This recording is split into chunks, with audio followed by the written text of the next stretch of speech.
बिस्मिल्लाहिर्रहमानिर्रहीम।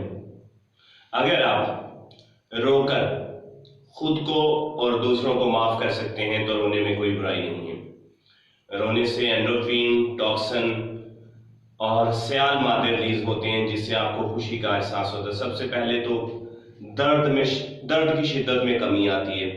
अगर आप किसी बात को सोचते हुए किसी गम से नढाल हैं, आपसे के साथ सडन कोई हादसा हो गया है, आपका कोई फेलियर हो गया है, तो आपको जो पेन हो रहा है अगर आप रो लेते हैं तो आप उससे रिलैक्स हो जाते हैं। नंबर 1, दर्द में कमी आएगी उस एंडोर्फिन के रिलीज होने की वजह से। फिर है कि आंखों की सफाई होती है, इससे सयाल मादे निकलते हैं और डिप्रेशन में कमी आती है।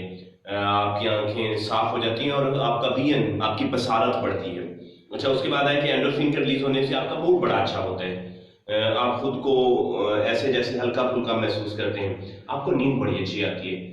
अगर आप बहुत परेशान हैं और आपको नींद नहीं आ रही तो आप रो लेते हैं तो आपको इससे नींद ज़्यादा आएगी। फिर हमदर्दी का एहसास होता है। ये कि अगर कोई रो रहा है तो लोग उससे पूछते हैं क्या वजह है। बच्चा रो रहा है तो आप उससे पूछते हैं क्या बात है, क्यों रो रहे हो, किस लिए रो रही है, क्या चाहिए। इसी तरह से अगर कोई बड़ा दर्द की शिद्दत से रोता है तो आप उससे पूछते हैं खैर है, क्या हुआ है। तो इसका मतलब है कि इससे हमदर्दी का सुर मिलता है और हमदर्दी से हम खुद को बेहतर महसूस करते हैं। अगर हमें ये फील हो कि ये मेरे चाहने वाले हैं, ये मेरे दुख में मेरे बराबर के शरीक हैं, तो आप अच्छा महसूस करते हैं। उसके बाद ये कि आप पुरसुकून हो जाते हैं रोने के बाद।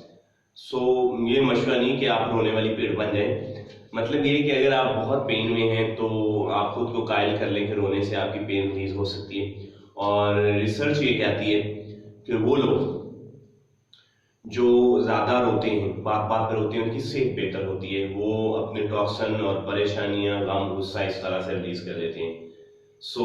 अगर आपके पास ये तरीका नहीं तो आप इख्तियार कर लें कि आप खुद को रिलैक्स करने के लिए, अच्छा फील करवाने के लिए, बसारत को बेहतर करने के लिए और दूसरों को माफ़ करने के लिए कभी कभी रो लिया करते हैं।